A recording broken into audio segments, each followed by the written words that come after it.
Kukulang ko po muna ito sa tubig. Hugasan ko po ito. Mga 1 kutsarang mantika lang po. Itong bawang para mabango. Yun ang sibuyas. Yung kamatis. Babalik dito. Yung patis.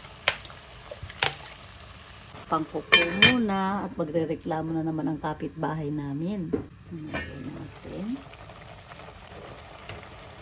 Sasabay ko po itong gabi. Konti lang pong tubig. Yan, buong paminta po. Chicken cubes pong ilalagay ko. Na rin po itong Japanese radish.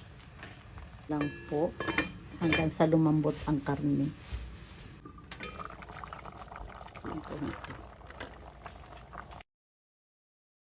Okra. Kunti lang po yung talong. Ayan po, spinach.